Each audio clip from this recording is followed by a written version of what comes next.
Where did you grow up, Mike? Here in Gloucester. Did you have a job before the war? Oh, yeah. What'd you do? Well, my father was in the fish business. And we used to, when I was out of high school, matter of fact, even before that, all right, I was working for my father. In those days, the money was very, very scarce. I wasn't getting much money, all right. He started me off, I think, at $10 a week, something like that. And that's what I was making. And that was, and so right through grammar school and high school and even college, all right, I worked for my father on fish. Was there a name of the fish business? Yeah, it was the name of the company was Progressive Fish Company. Was your dad from Italy or anything? He was born there, and he came over. His mother brought him over when he was about an infant. He might have been 2 or 3 months old when she brought him over. Wow. He was actually born there, and they brought him over when he was that young, all right? Because my grandfather and my grandmother both came over in one of these, what do you call it, cattle ships? Anyhow, they bring a lot of livestock back and forth. Wow. And of course, my grandmother didn't like it, and I don't blame her. So that was probably the late 1800s or early 1800s, maybe? Oh, excuse me, late 1800s. Yeah. No, very, very early 1900s. Okay. Yeah, that's my great grandfather came over around that time, too. And one of those? Yeah, they came right to Boston. The Del Rossi family. That was my mother's side. They all grew up in America and then went to World War II. Mm-hmm. So were you working on a fishing boat when Pearl Harbor happened? Who? You. Where were you when Pearl Harbor happened? No.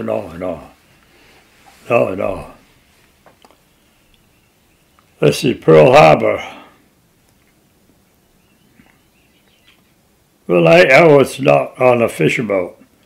I was probably working on the wharf for my father. Not full time, but I was working there while I was in school. And the Pearl Harbor was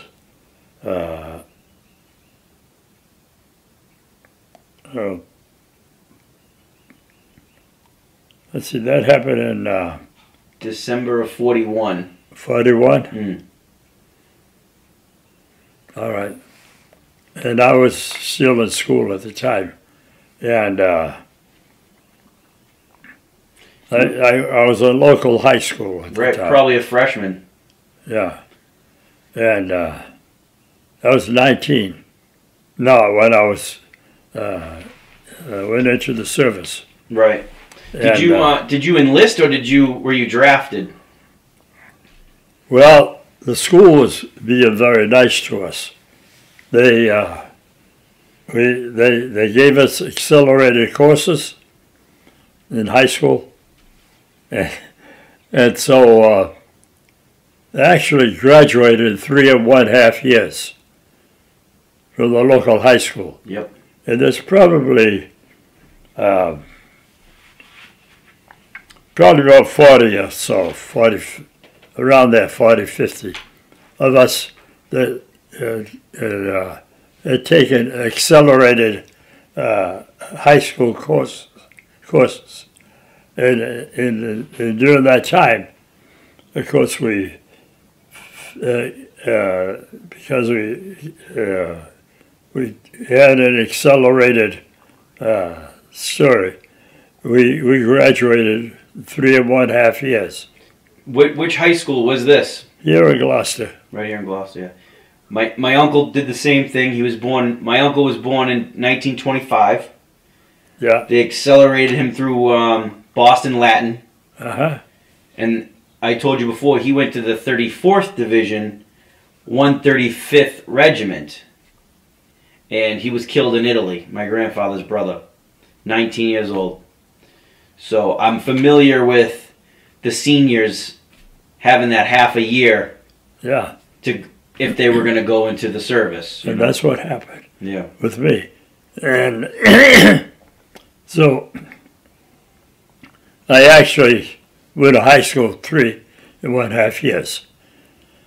And where did you go to basic training? Well, we got inducted at Fort Evans. All right. And then from there, they shipped us up to Illinois. And that's where we had the basic training. In Camp Grant, I think it was, Illinois. And so we had our training there. And that was in Rockford, Illinois. And at some point, it's decided for you to become a medic. Well, yeah, in a way, because I went in the service, and of course they gave us a physical, and I have a problem, physical problem. All right, I'm nearsighted. All right, also colorblind. So I had those two little problems, and so they put me in the medics in Illinois, and I had the basic training there. Is that what you wanted to do? Did you want to be a medic? Me? Mm-hmm. No, I really didn't care what I was, as long as I got in the service. That was my goal, get in the service. As a matter of fact, I had to lie my way 2 or 3 times in there. In a sense, a lie. Because it seems like every month or 2 or 3 months, whatever it was, we got a whole series of inoculations again, the Army. All right? And so now I had these inoculations, and every time I had them, there was a sergeant on the other side, of course, and he'd tell me something to the effect, well, do you want to go to the front lines? Do you want to be in the service? So I said, yeah, of course. That's what I was there for. And so I lied my way in. And it seemed like every short time, maybe every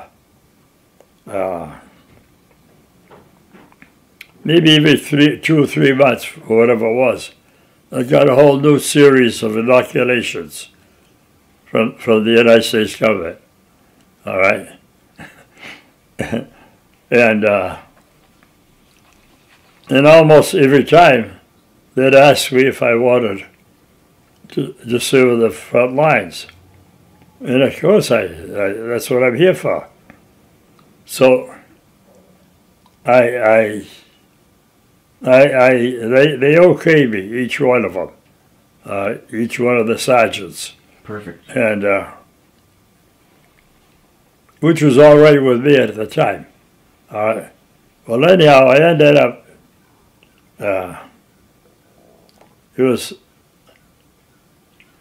What was it like training to become a medic? What did they teach you? Oh, no, they did. Yeah, what did they teach you? Like, what are some of the basic things to learn to become a medic? Well, we had to learn what we were using, all the products.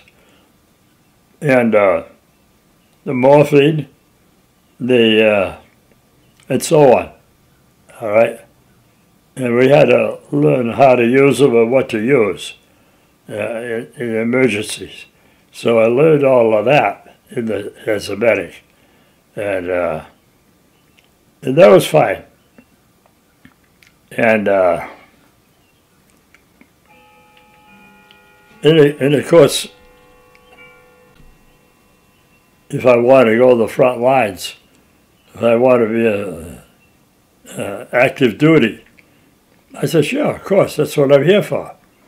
And so I got okayed when I wasn't supposed to be okayed. That's good. At least you got to serve and pursue your dream. When you went to train to become a medic, you said they taught you how to use morphine.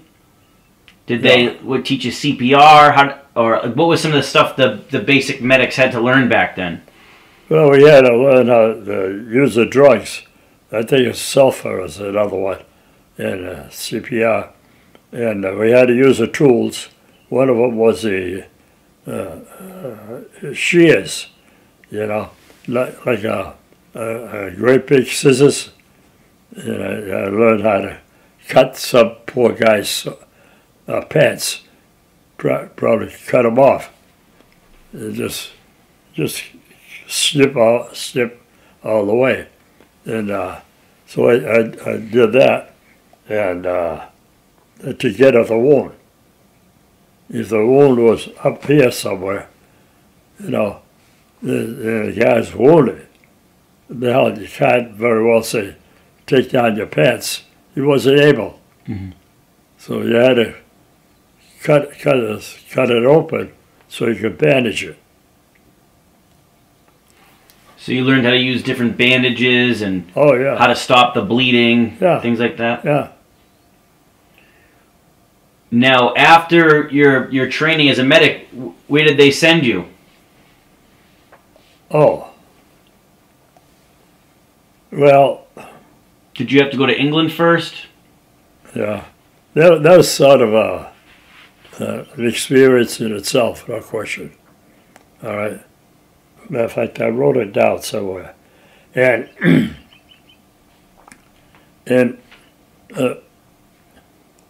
we had to leave from New York City. All right. And the ship we boarded to go across was the Queen Mary.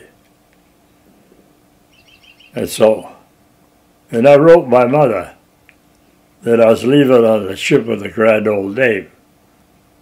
But it went right over her head. She didn't know what the hell I was talking about. Were you a replacement, or did you go with the whole division to Europe? No, I was we were thousands of men aboard the Queen Mary. But were you replacements, or were you with the 35th Division since it left the U.S.? No. Or was the division already in Europe? I got it on the 35th when I was in Europe. Okay. All right, so you head to England. Yeah. And Winston Churchill was aboard the same vessel. Matter of fact, I wrote it down somewhere. And we didn't see him until he disembarked. And it was in Scotland that the ship landed. I think it was the 5th or 4th or something like that. And it was just... the 5th or 4th of October, November? No, what day?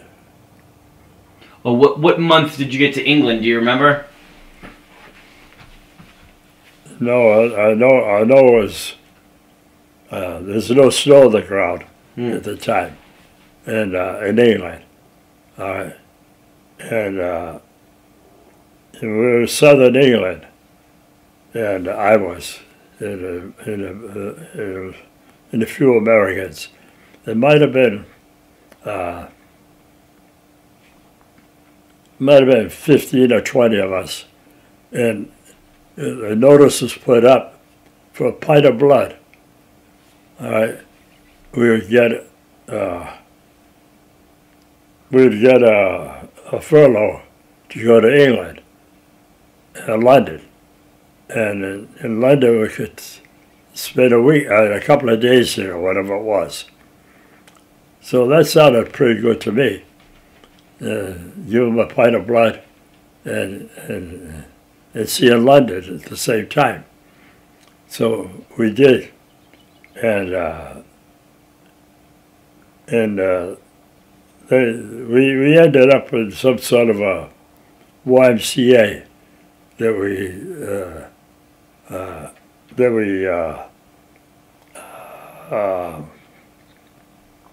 they had the bunks. They had a great big room full of bunks. All right, that's where we spent the night. All right.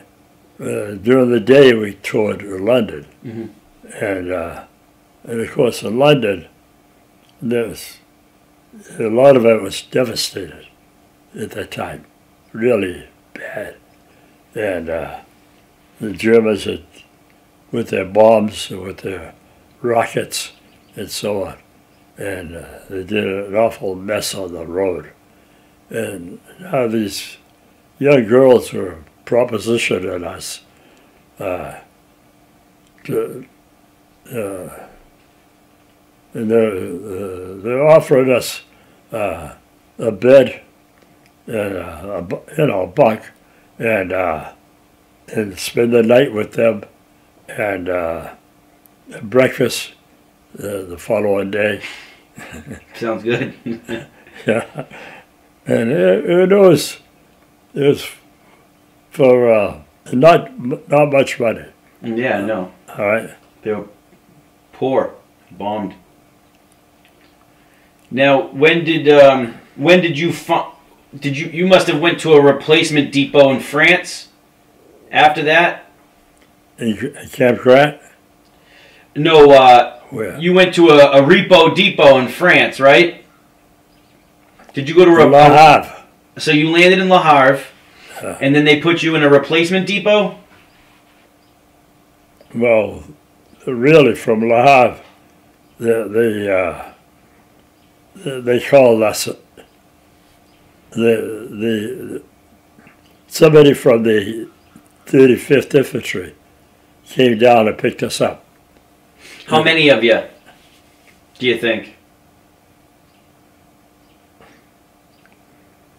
Gee, I don't know. I never counted. Maybe a truckload. Okay. And so the guy from the 35th Division comes and get you, and then where did you meet up with where the division was? They were in France, right? Somewhere? No, they're still in Luxembourg. The 35th Division was in Luxembourg. Okay. Yeah. When you met up with them. Yeah. And then you joined the 134th Regiment D Company. Yes. And you joined them in Luxembourg. Right. So that must have been December? I think it was. Yeah. And from there, of course, they put us. First, we went to Luxembourg. There was no fighting going on at that time in Luxembourg, where we were. And then they drove us by one of these, I guess you call them 6x6s, one of these army trucks. And so a bunch of us got in there. And as we drove towards the lines in Belgium, we started hearing the shells and all the activity going on. And then finally we got got to our destination, and we got off, and we started. But going toward to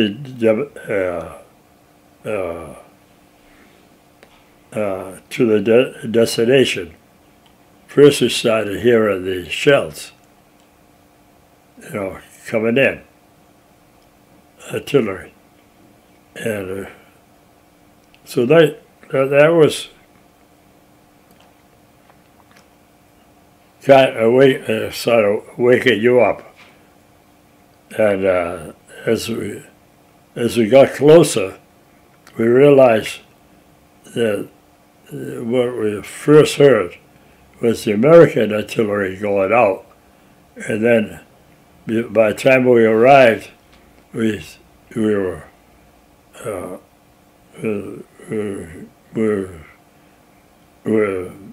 we heard the German artillery coming in. So that's the experience we had right there. And so you're first on the front lines. You have German 88 fire coming in. Was it scary? Scary? Yeah. Well, yeah, you sort of got your attention. You got our attention. No question about it. It wasn't. I won't say we weren't frightened to death. Let me put it that way. It's not in 19. And you don't. It's amazing how much you can go under. It's the truth, yeah. So anyhow, I was 19 at the time, and that's what happened. So when so right there, this is now in Belgium or in Luxembourg that you joined D Company, or? Oh, by that time I was in Belgium. Belgium. So do you remember the village you were in or the town? Well, actually, you weren't far from. I wasn't far from Luxembourg. Luxembourg, okay. So, is there some sort of like senior medic that you're assigned to once you joined D Company? Was there a guy in charge of you? Was there like a some sort of senior medic that he took you under his wing or something like that? I think what they did, if I remember, they put me in a Battalion 8 station. Mm-hmm. Matter of fact, I was there. I know I was there maybe a week or 2 weeks, anyhow. And that was sort of a very strange experience. At least it was to me. All right. And here I am at the Battalion 8 station, and one of the first people I met was some fellow that was probably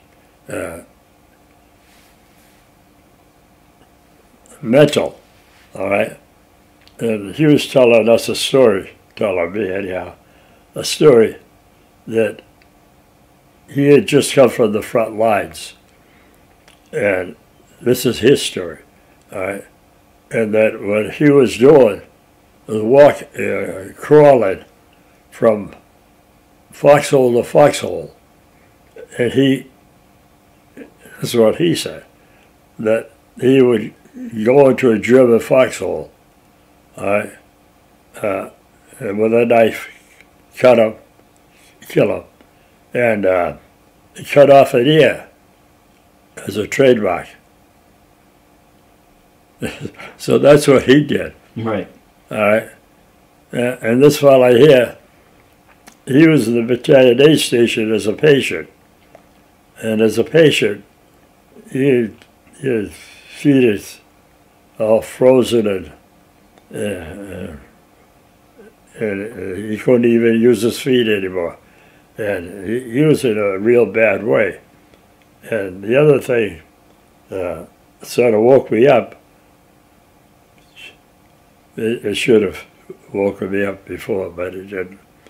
I got in there, and one of the first experiences I remember, there's a litter, you know, with a dead person in it, dead soldier.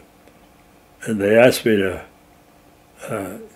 carry him outside and leave him on the curb, because that's where they left the dead, you know. And I didn't give it a thought. I figured, yeah, if that's what they want, that's what I'll do. So I brought him out. The wounded American, and is dead. And I brought him out, and I do remember he had an arm sticking out, and it hit the rail, the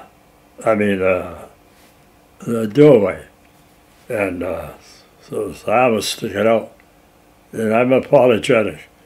All right. Oh, excuse me, you know. And of course, there's no answer. The man was dead. And I was told to leave him outside on the sidewalk. And I didn't give that a thought either.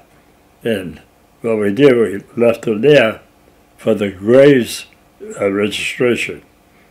So the graves would come by and pick up the dead, you know, to be buried. Mm. And so they did that. And that's what this fellow told me. He had been in and out of the aid station several times. I don't know if it was or not, but that's what he said. And so, and of course, this poor fellow was gone. I mean, mentally, and anyhow, that's and while we were there in that aid station, there's a great big barn across the street, near within sight, very, very close. And a German shell apparently hit the barn, the roof, and all slate shingles on the barn. There's a great big barn, and of course it got our attention because the great big rumbling noise. All right, it came down, and from the roof of the barn. If anybody or anything had been underneath it, with all the shingles coming down, you know, it would have been cut to pieces. They wouldn't have lasted. Hmm. So there was that much weight and that much action, you know, of that came down. So anyhow, anything else on that? Nope. So that's your time. That's your introduction to combat. You're in the 1st Battalion aid station. It's the first time you're seeing casualties, real casualties. The first time you're seeing dead Americans. I guess this probably also educated you on real sacrifice, seeing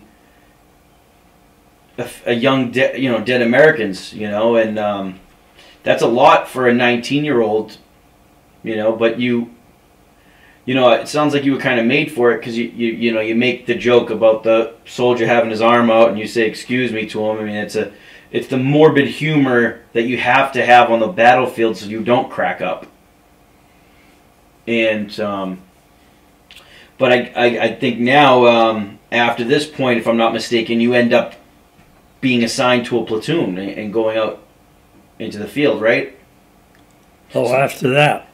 So now the bulge is going on now, right? Yeah. Now the Battle of the Bulge is actually happening. Oh, yeah. Yeah. So I think, weren't you near the town of Marvey? Which one? You were near Marvey, weren't you? Marvey, yeah. Okay. So after you leave the battalion aid station, now you're assigned to a platoon or a company near Marvey? Yeah. It was a Marvey. And Marve, something like that. And,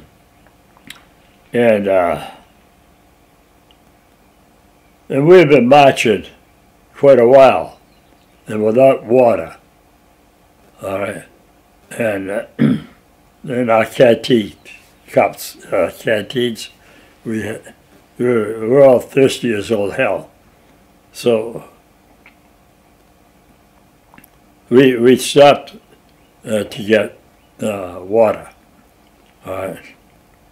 And there was a little village. It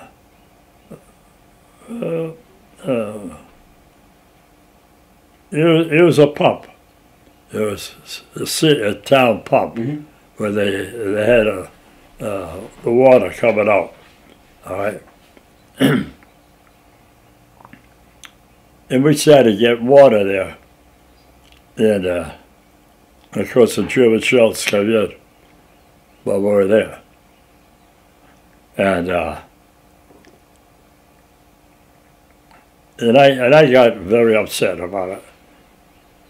Maybe I shouldn't have been, but I was upset that the Germans would not allow us to have any water, because we had been marching quite a while before that, and now we had no water. And so a lot of the men were stopped to fill up their canteens. And it ended up that, well, they were filling the canteens. The German shells started coming in again on this little watering area. Probably, well, it wasn't huge, but it was big enough. And it was a town area that they were using. And but anyhow, that I remember. So anyhow,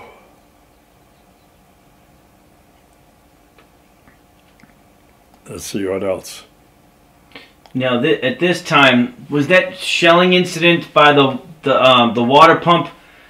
I believe was that before or after you told me the story about the soldier having the head wound and you putting his brains back in his head, and you bandaged his head back up.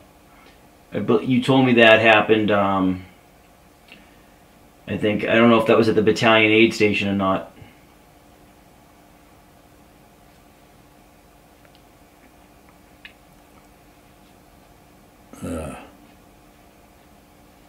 Let's see, which one was that?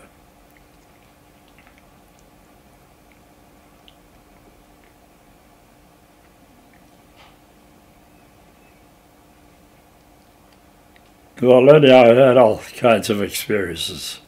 That was probably one of them. And but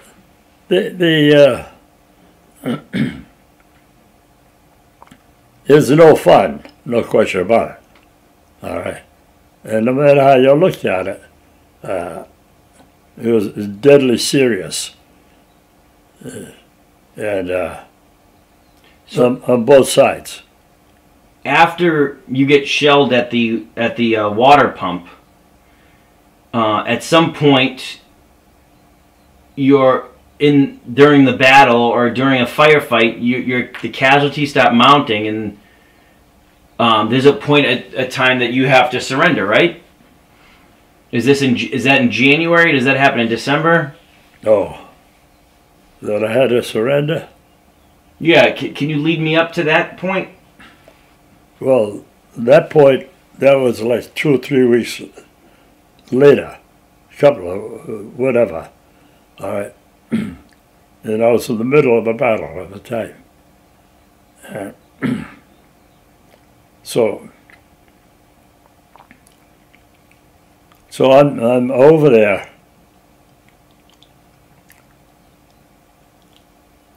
And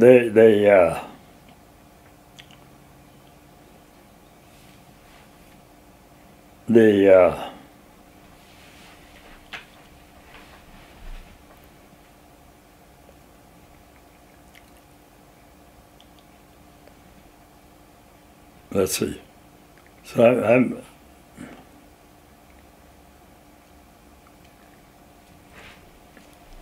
let's see. Take your time. Hmm? Oh, I said take your time. Is that all right? Yeah, take your time. All right. Well, anyhow,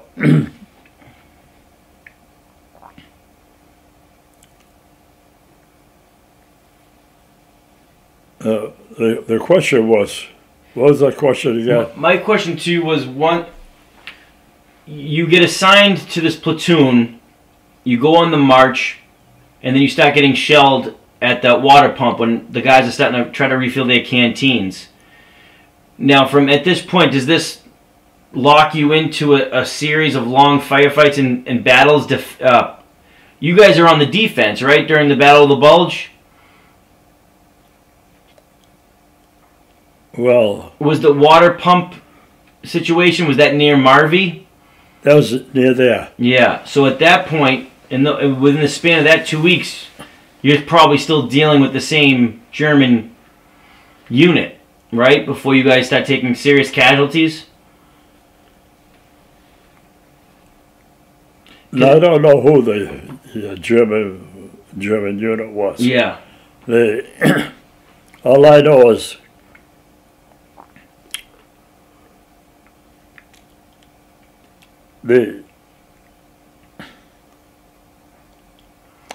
I remember being in there, the battle. Yep. And you, at this point, guys are getting wounded left and right, I'm assuming. Mm-hmm. Yeah. I had... This all happened in one day that I got to tell you about. All right. And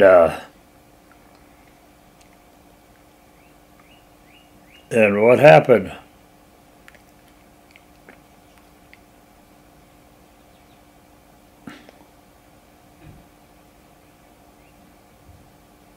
Well, anyhow, the German shells were coming in. And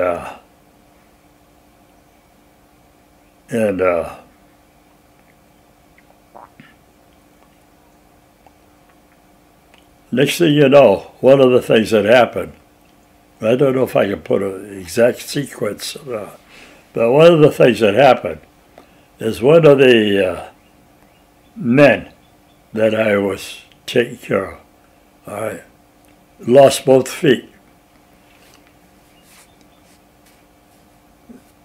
He had everything from the knees up, but both feet were gone.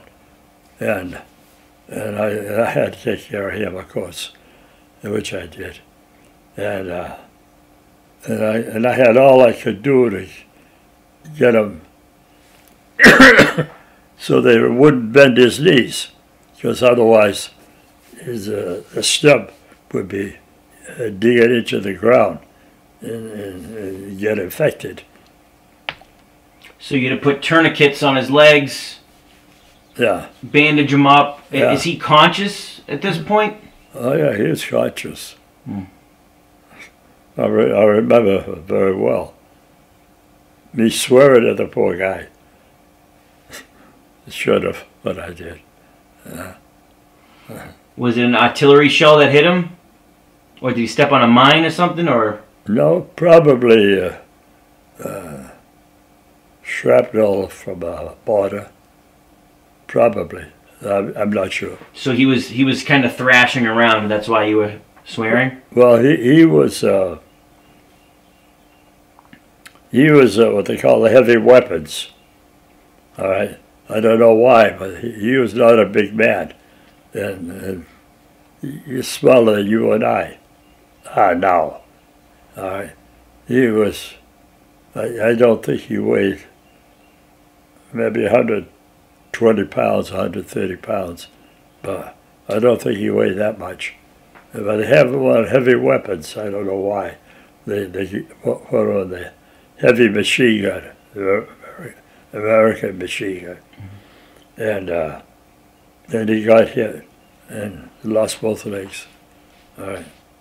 And then the other fellow, another fellow, right the same day, the same time, practically. He lost his face, the whole face. All right. How the hell a man could lose his face? And he was a handsome young man, too. All right. And, you know, and he lost, I couldn't see his nose, his mouth, nothing, you know what I mean? And I bandaged him, the poor fellow, up his face. He says, "Don't cover my nose, I can't breathe." I couldn't find the nose. The face was just blown off, all right? So he didn't have the bottom, and he didn't have the nose, and apparently he had his eyes, but that's about it. But he had nothing else left. And of course I had to be careful how I put that bandage on, because otherwise he couldn't breathe. So anyhow, he ended up in the aid station. We got him there, and the other fellow with the stumps for the legs, we got him there. To what happened afterwards, I don't know to them, but chances are they were the type of casualty that they try to fly to England for further attention. You know, probably better, maybe better attention, but they didn't. The very severe cases of wounds, they didn't keep them in the front lines. They moved them, and usually to England.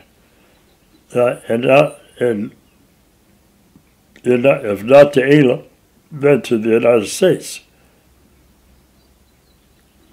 So, and then I felt sorry for both of them, quite frankly. When I say my prayers, I pray for those two men. And I just think of all the poor veterans that are probably my age now, that are wounded for life in different ways. And they can't hold a job. They can't do anything because they're in no condition to do that. And people look at them as if there's something's wrong with them. There's something's not wrong with them. Something's wrong with the person that's looking at them. That's what's wrong. But anyhow, those things happen, and they have the same day, the same time practically. We had a colonel or something that was with us, and these two men were just wounded, and he sent me out there, out in the field. There was an American ambulance going by. He says, "Get the ambulance." So it was like a great big open field, all right, maybe several acres wide. Might have been a farm or something or other. And anyhow, I had to go out in the open field, which I did. And I had to hail the ambulance to come in. It wasn't easy getting their attention, but I got their attention. It's a good thing I didn't get the Germans' attention. Because if I did, they would have laid it on me too. But apparently I didn't. And so I did get the ambulance, and they came down and they picked up these two men and put them on the ambulance and brought them back probably to the battalion aid station.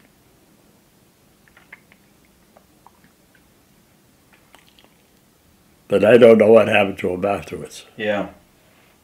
You often wonder, you know, how this man could have lived with this face injury afterwards. You know, the guy with the no legs, I mean, naturally we know people wear prosthetics, they go in wheelchairs, life can actually go on. I have a lot of friends who lost their legs in Iraq and Afghanistan. I know exactly what you're talking about. And but the face you can't, even today in the year 2021, you can't fix a face. Hardly. I don't know what they could do. You know? That'd be. I think you're right. Mm. There's hardly anything you can do. No, I mean, because they don't have, and back then they certainly didn't have the plastic surgery to. But I know a lot of guys from World War I and World War II would often wear these rubber masks that would cover their injuries on their face. As long as they had a whole mouth to breathe and eyes, they would wear different types of small pieces of mask to conceal their injuries. So, who know? You don't remember their names, do you? Hmm? I'm sure you don't remember their names, right? No. Mm-hmm. The true men? Yeah, yeah. No. Research is incredible these days, because if you had known their names, I could obviously find them and see if they lived a long life after the war. But, you know, before I started interviewing World War II veterans, I was running this organization called Boston's Wounded Veterans. Mm. So I've rebuilt, well, I didn't do it, but I raised enough money for have people's houses remodified for their injuries, their wounds, got them brand new cars with controls, hand controls instead of gas pedals, build them three-wheel motorcycles if they want to enjoy the outdoors. And so I've probably helped, I don't know, 60 wounded veterans from Iraq and Afghanistan after my tours of duty.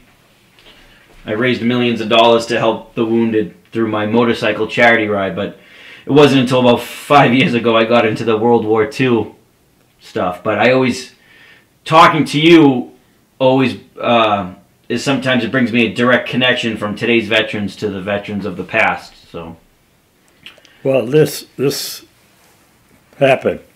What I'm telling you happened. of course. I mean, I'm not exaggerating. Oh, for crying out loud! I don't think that for 1 second. Embellish it or whatever the word is. No, I I'm don't. not doing that. It's what happened. Oh, of course. Why would you? You don't think? Why would I? I would not believe that. You were a medic during the Battle of the Bulge, and all your stories are consistent from what I've read over the years. Nothing's changed. So what I'm saying is, I can relate to. It's always good when these veterans, today's veterans who are in their 30s, can relate to veterans in their mid to late 90s. You know, and we don't have enough of veteran to veteran talking and connection going on, because it's a 40 years difference between myself and Vietnam, and then 20 something years between Vietnam and World War II. Oh yeah. Mm. Yeah, there's a lot of years go by. Yeah, but I think a lot of veterans need to talk to older veterans who have lived successful lives after combat, who have started their own companies, their own restaurants, their own businesses, because younger veterans need to take a lesson from their book, from your book, you know, that kind of thing. That's why I do this project too. But so after you get the ambulance to those guys and you take care of those two guys, what comes after that as far as a milestone in the Battle of the Bulge, you think, after that incident? What do you remember?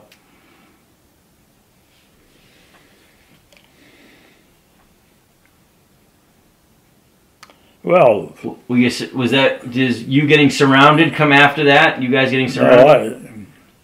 yeah, well, what happened is, you probably know, maybe you read about it or heard about it, but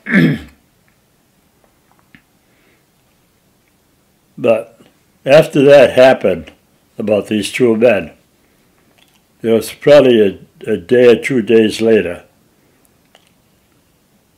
we were just done. We had no recourse, no way of defending ourselves. All right, and in my outfit, the outfit I was in, we had 20 wounded men, including the sergeants, 2 of the sergeants. All right, and I say wounded, meaning they couldn't. They couldn't fight anymore. All right, they were badly wounded. So now, with the short conversation, conversation with the men, the decision was to surrender. All right, and there was one other medic in the group. He wasn't wounded, but I asked him if he'd, because I think he is there maybe a short time before I was. And I asked him, I says, do you want to surrender the men? No way, so I'm not going to do that. All right. So I looked at the men, and their opinion was we should surrender.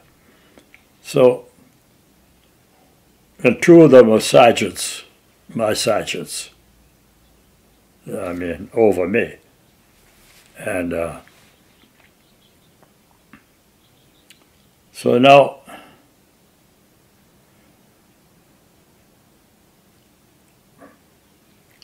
one of my sergeants, and he was a good man, a very good man. He says, "What shall I do, Mike?" Doc, or whatever, Doc. "What shall I do, Doc?" I said, "What do you mean?" He says, "Well," he says, "if I surrender, what's going to happen to me?" This is one of my sergeants. I said, "Well, first thing," I said, "do you have any photographs or from home?" "Well, yeah." I said, "And do you have any letters or correspondence?" "Well, of course I do." I said, "Well, you got rid of all of that." I said, "So first thing you know, if you surrender, they're going to interrogate you. And they're going to have something to ask you a lot of questions on that. If you don't have it, they can't ask. So get rid of it." So, okay. So he did. He got rid of it all. And which was good. I'm glad I told him that, and I'm glad he did it. So he got rid of that stuff. And so then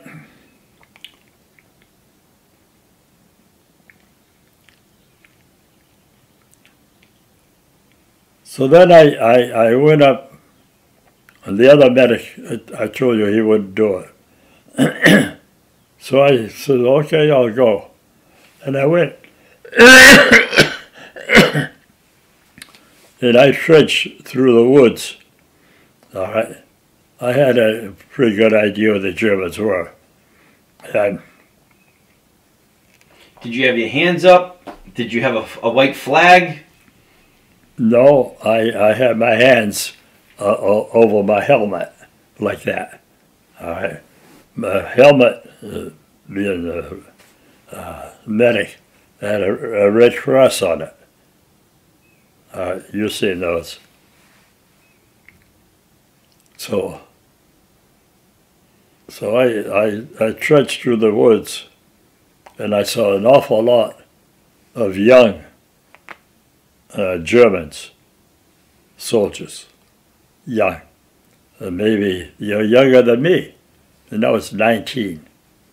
All right, and they were probably 3 or 4 years younger than me. The Germans were throwing the young kids in the front lines. Young kids, younger than me.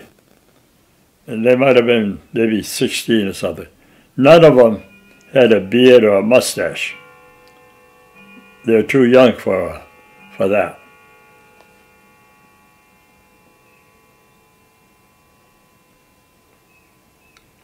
They're all clean shaven, and they looked to me like they were about 15 or 16.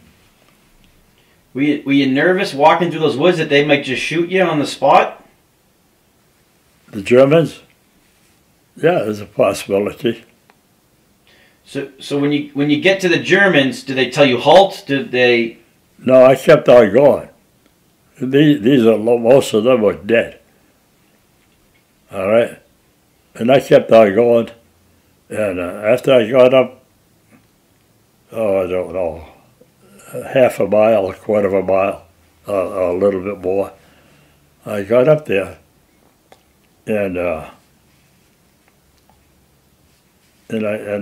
got up where the Germans were, and there were 2 tanks. Armored tanks, German tanks. They were up there, and as I'm going up the hill towards the tanks, I heard this rumbling. Tanks, they're moving around. But you probably heard them, and so they were moving around. And so I figured, well, it must be up on the hill. So I kept on walking up the hill where the German tanks were. And then all of a sudden I could see the tanks. And the 2 tanks were, they had of course, the 88s pointed right at me, the 2 of them. All right. All they had to do was press a button, and I would have been gone. All right. But they didn't do that, thank God. And so the German sergeants, or whatever they were, came out and they started interrogating me in German, of course. And I spoke to them in English. I couldn't speak German. And back and forth. And I was talking to them, and they were talking to me. And somehow or other, they understood what I was talking about. Because they weren't talking my language, and I wasn't talking theirs. But they understood. And were you trying to like point to where your aid station was, or your casualty collection point? Was that what you were trying to say to them? What was that question? Were you trying to tell them that you had more wounded soldiers to surrender? Oh, yeah. Yeah, I told her that. That I remember telling her. So at some point, do they follow you back to... No? No, they asked me, and I told them in English, and they spoke to me in German, and we didn't fully understand one another, but I got the message across one way or the other. Mm-hmm. So I did, and I talked to them, and now, so when they're satisfied that I had no armament, because I was a medic, and I had the Red Cross on my helmet. And they might have thought maybe I was a doctor or a chaplain of some sort, you know. And so they were human about the whole thing, and they didn't do anything except try to interrogate me, and which I had to talk to them, and I did. And again, they couldn't speak English, and I couldn't speak German. So, so anyhow, they says, wait a minute. And then there was a company of German infantry, not too far from us.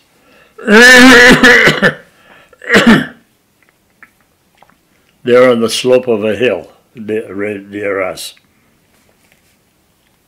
And so they gave word to the infantry company what was going on.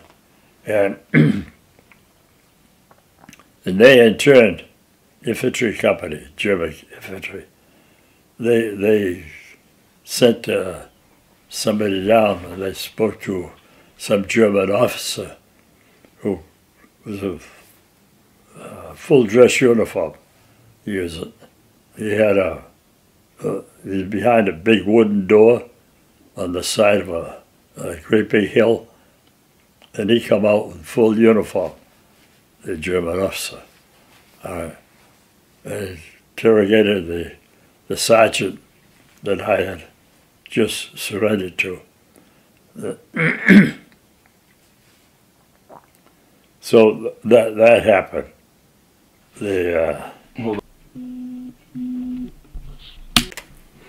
So you were telling me you eventually ended up talking to a German officer, and is there a point that you have to lead the Germans back to the 20 wounded men? I do. Yeah. And so you arrive with the Germans, and what were the reactions of your wounded comrades when the Germans got there? Did they seem nervous? No, they were wounded.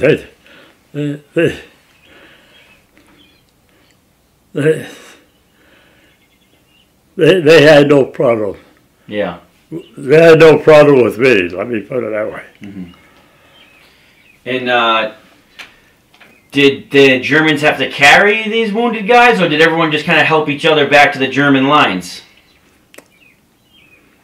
Yeah, they had to go back to the German lines. What happened, if I had two wounded men, one with a American, one with a right leg and one with a left leg, I put them together, and there's like 3 legs, and so they had to walk. They were led by the Germans into a great big barn that had a lot of other prisoners. Were the prisoners in the barn from your division? Yeah. So everybody was 35th Division? Hmm? Everybody was 35th Division in that barn? Yeah, as far as I know. Mm. Were there men that couldn't walk?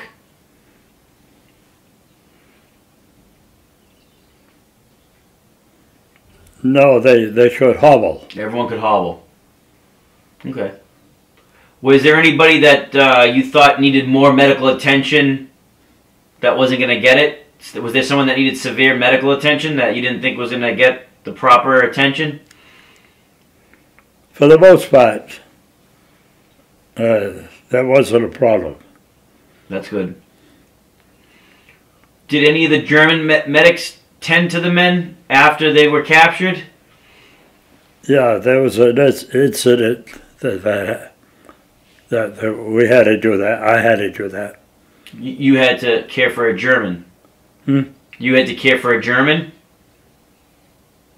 They had a what? Did you have to care? There was an incident where you had to take care of a German soldier, or the German medics took care of your men? The Germans took care of us. Okay. When I could talk them into it. There was there's another whole incident that happened. While you were captured? Yeah. So from the barn, where did they send you guys after the barn? Did you have to get on a train car? No, we had to walk to a great big barn. And in the barn, there was a captain, American captain there, and who had a very good combat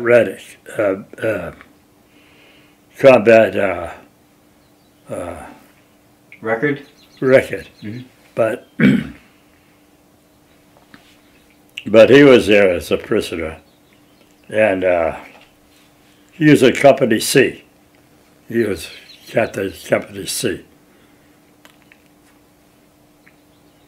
And what was he doing? Was he taking control of the situation? What was that question? Was he taking control of the situation No. your? Not really. He was a prisoner like the rest of us. Mm. So from the barn, where did you go? Did you get picked up again, or did you have to march? Did you have to march from the barn? Oh, it goes into a series of stuff, yeah.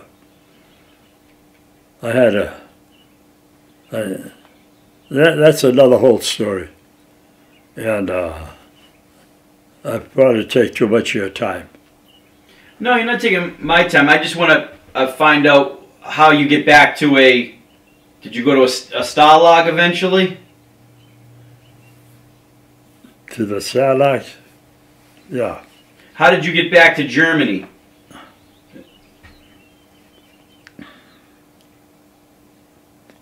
Let's see. I don't remember exactly how we left that barn. Okay. But I do remember we were on the march quite a way. And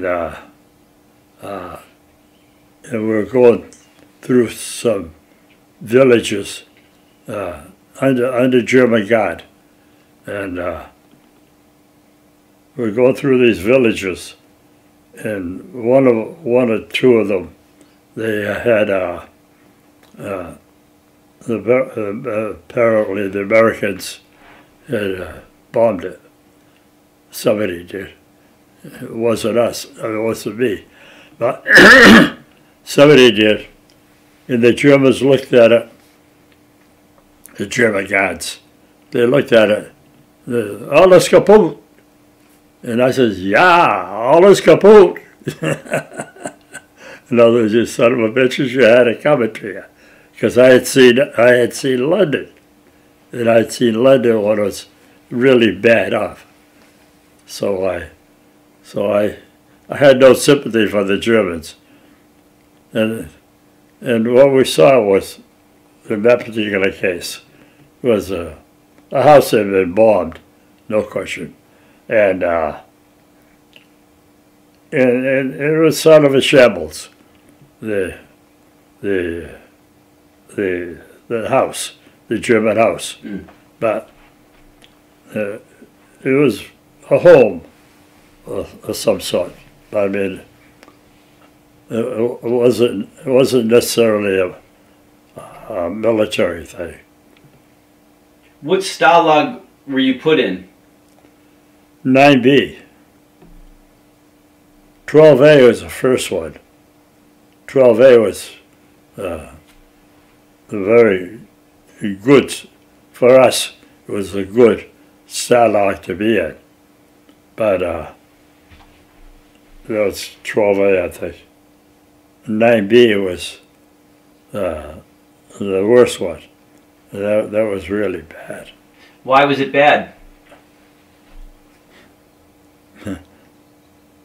The easier question would be, what's good about it? It was really bad. The food was very, very low. Very, very. The bread was, I think, it was about 80% sawdust. The bread that they gave us.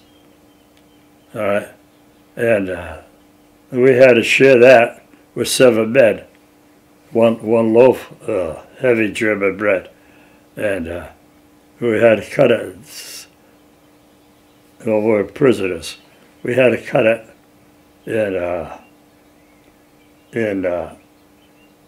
we took turns to cut the bread, and the fellow that did the cutting,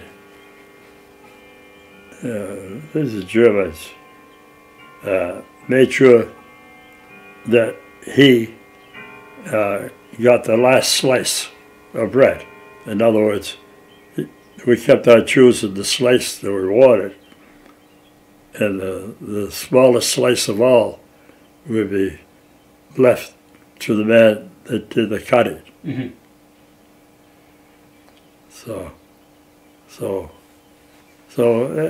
We were very much like the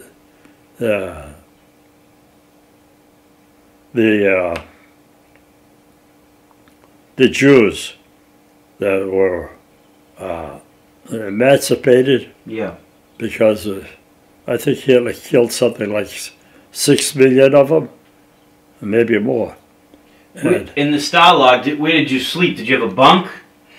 floor. We had a floor. We had a 3x3 blanket. Each of us were issued that. It wasn't a heavy blanket, it was a very thin blanket. And we slept on the floor. We had no bunk. We had no mattress, no nothing. No, just that's what we had. Did you end up getting lice? Lice? Mm-hmm. God, yes. There was something horrible. They were biting us day and night. So there's no way to get away from the lice. And of course, the lice were insects. They were about the size of a tiny ladybug, Mm-hmm. a real tiny ladybug. And that's the size they were. And they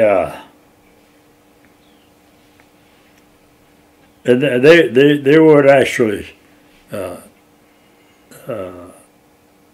lice were sucking our blood for their own nourishment. Mm. And then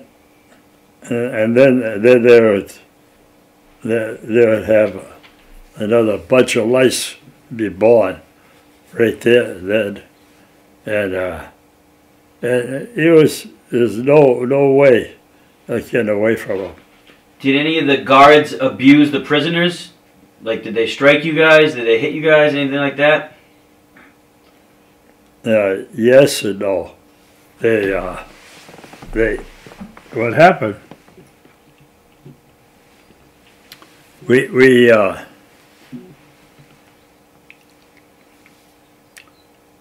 they had we had these the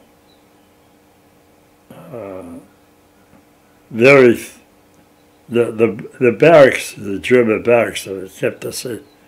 They were just shacks. That's all they were, and they had maybe around maybe 10 or 15 of them around the camp. And what happened was the Germans. One of the things they did. They had a mess hall somewhere, and one of the barracks near the end of the near the end, and of course one of the things they were cooking were onions.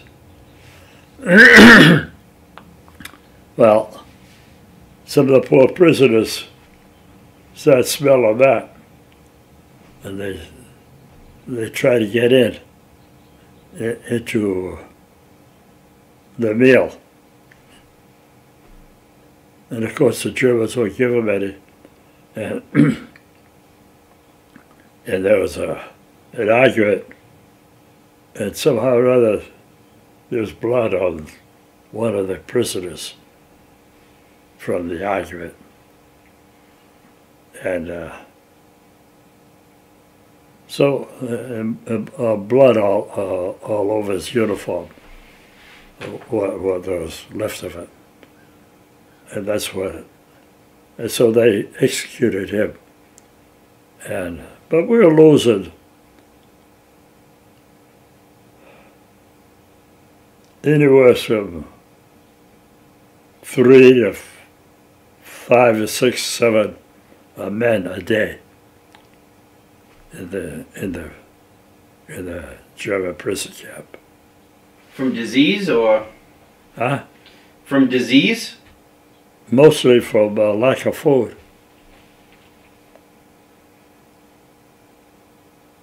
Was there just Americans in this camp, or were there British? No, they had the separated by nationalities. We were separated from the English. Mm.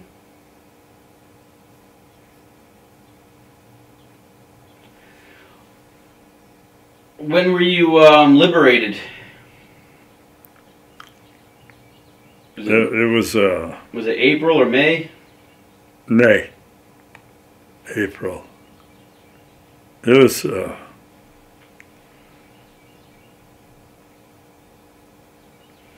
was Memorial Day.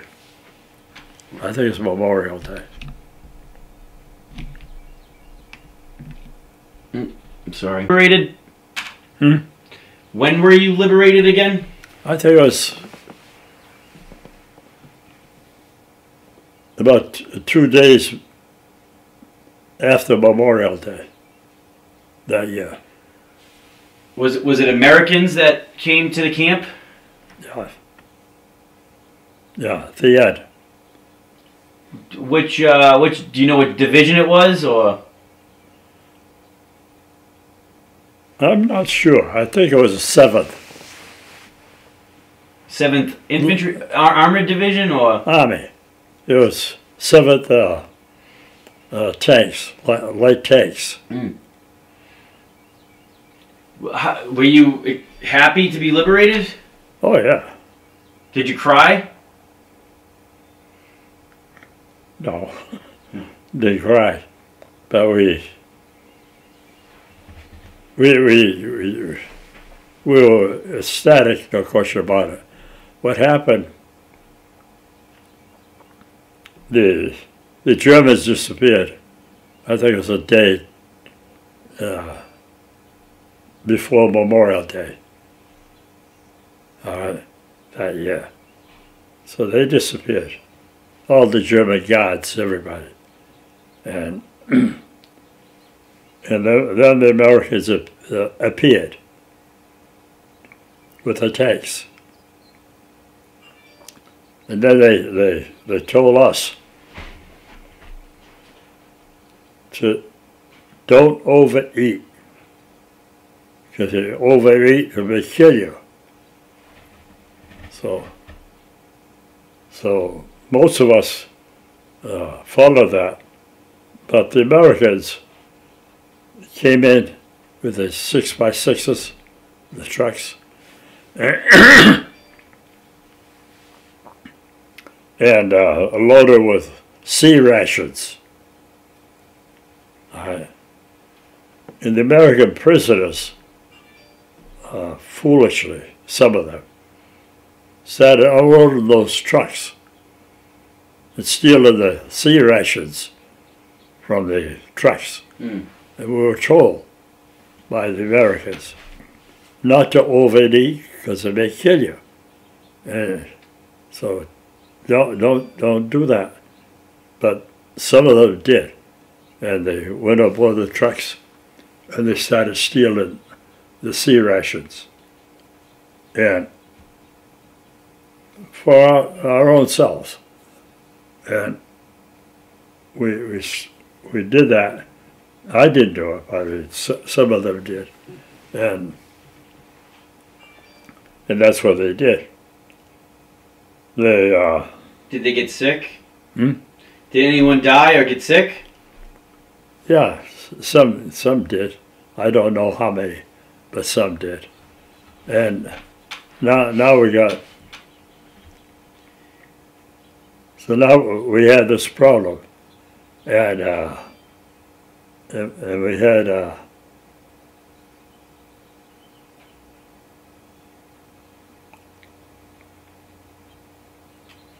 Did your parents think you were dead or alive? Did your family know you were captured? No, I was able to, from the POW camp, I was able to send them a message that I was alive.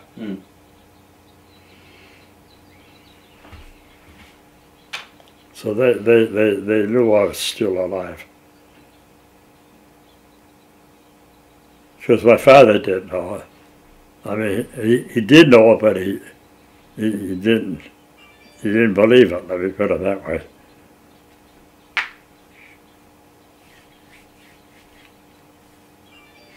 Did you find that coming home and starting your own restaurant business kept your mind off the bad memories of war?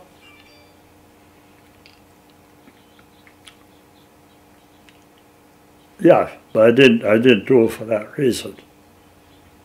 No, I know, but sometimes you keep yourself so busy you don't dwell on the past. So that's what we did. I did. But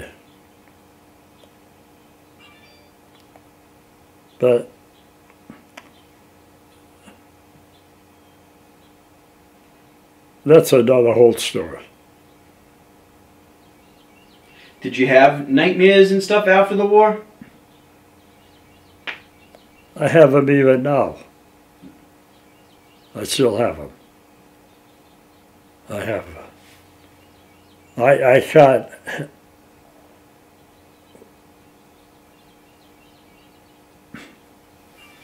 I don't know if this sounds like an exaggeration or not,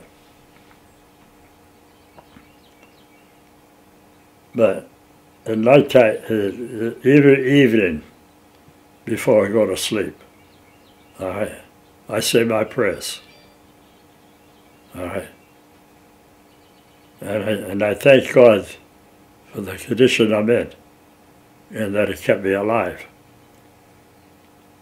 I really do, and so and I thank God for all the friends I've had through the years, some in college and some in the service. And I've had a lot of good friends, let me put it that way. I've met a lot of people, I mean, over the decades who have come and gone to your restaurant in Gloucester. Your restaurant is a fixture here. It's one of the best known places in Gloucester. Well, we did. Yeah, it is well known, and we do a good job. And every year, right around this time, it won't happen this year, of course, but we have an Easter